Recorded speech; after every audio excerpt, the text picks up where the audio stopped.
Hi, my name is Carl Shepard, and in the next few minutes, I'm going to share a shocking revelation with you. If you've ever watched one of those end-of-the-world type movies, then you must have seen what an empty supermarket shelf looks like. And if you're one of the many unfortunate people who are affected by a disaster of some kind, you've probably seen it in person. Now, I'm not saying that the world is going to get run over by zombies or that a deadly virus is going to cause chaos and panic, but localized catastrophe scenarios happen around the world all the time. And it's only a matter of time before an unexpected natural disaster like drought, hurricane, flood, or blizzard comes your way. We hear about them every day. The year 2011 has been dubbed as the extreme and exhausting year for the United States when it comes to natural disasters. From severe storms in Vermont, New Hampshire, or Massachusetts, earthquakes in Washington, D.C. and Virginia, to fires in Nevada and California, or Hurricane Irene that affected more than 20 U.S. states. In 2011 alone, FEMA has issued 93 disaster warnings in 1 year. In 2011, the United States were hit by top 10 weather catastrophes that cost us more than $1 billion.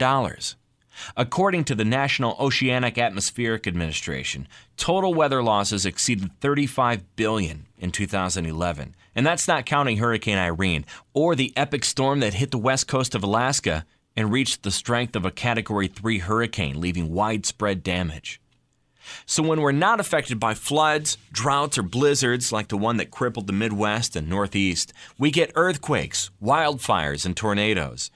And all these disasters have had an unfavorable effect on the economy and the rise of food price. When looking at FEMA's list of declared disasters by year, one thing that stands out is the sure and steep rise of natural disasters. From 59 in 2009 to 93 in 2011, almost 1.5 times more.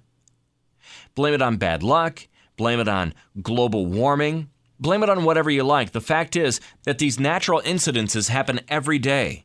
And according to experts, it's only going to get worse before it gets better.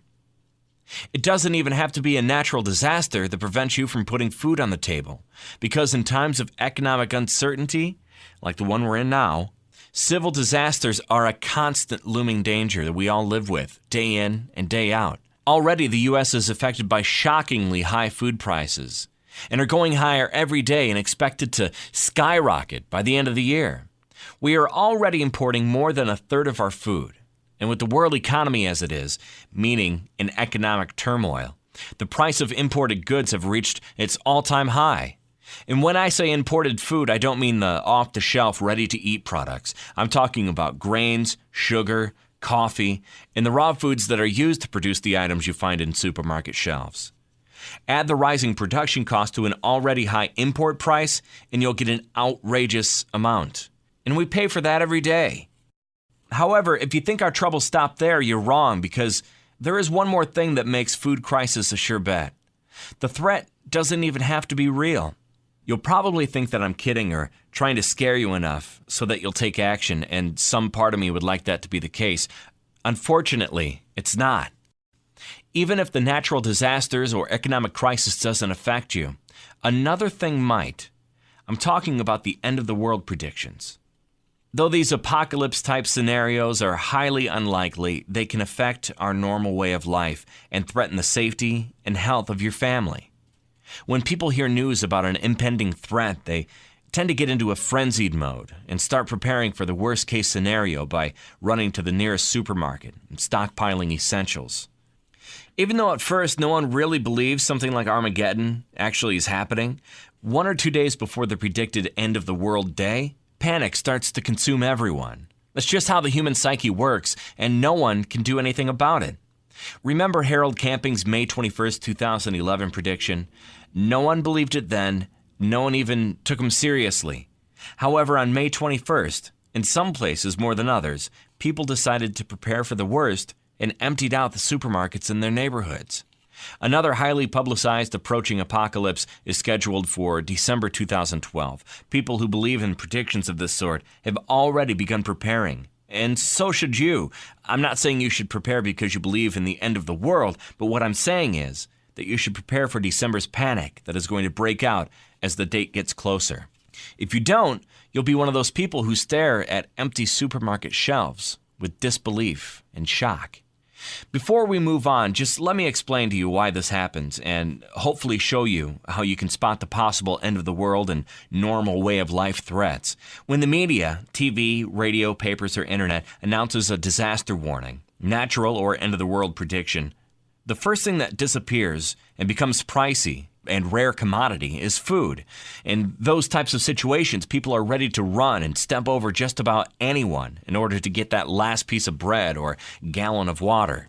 With everyone rushing to the same store to get as much food as they can, it takes virtually seconds to empty the biggest supermarket. And by the time you get to the store, the chances are that all the food has vanished off the shelves. Now, here's the tricky part. Though it takes minutes for a frenzied mob to clear out all the food in a store, it takes the supermarket days, and in some cases, weeks to fill them back again. So what would happen if a natural or civil disaster changed our normal way of life? What would happen if the people around you went into a frenzy mode and you're forced to fight over food so that you could feed your family? If you still think that there's no chance of a food shortage hitting the U.S., just think about the food rationing during World War II and economic turmoil of the Great Depression, which forced millions below the poverty line, and apply them to today, when the whole world is in a constant state of financial difficulties. Unfortunately, the unavoidable truth is that 90% of Americans are not prepared for the inevitable food shortage in an emergency situation. We are a nation used to indulging our desires and easily satisfying our daily biological needs. If you're hungry, thirsty, or in pain, you just go to the store and pick up whatever you need.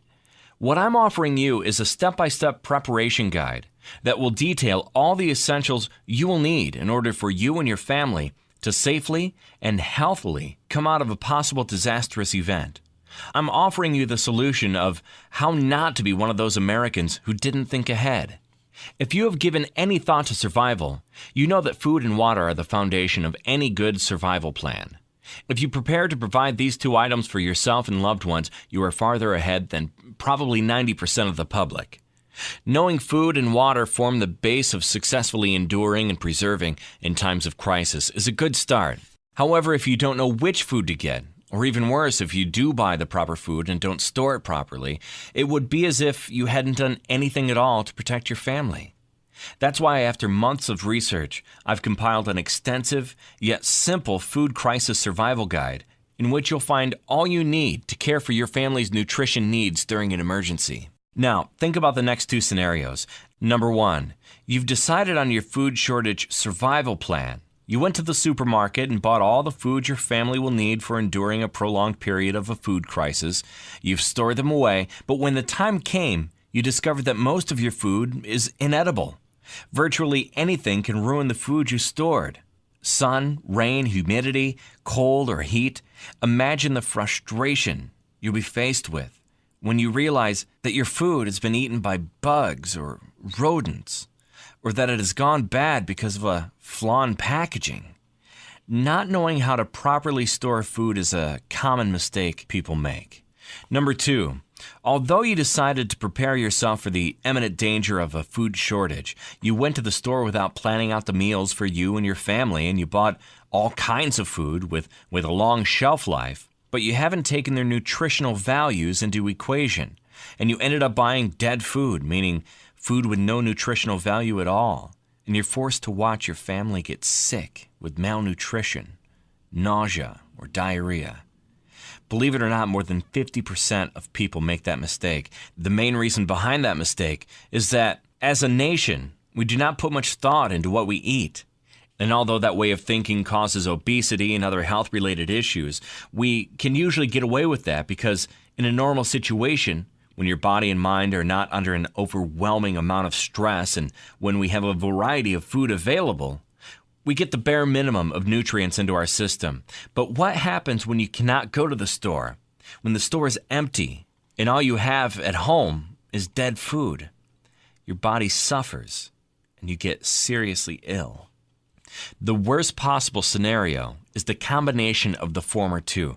Let's, for an example, take those completely self-contained meals used by the military, referred to as the MREs.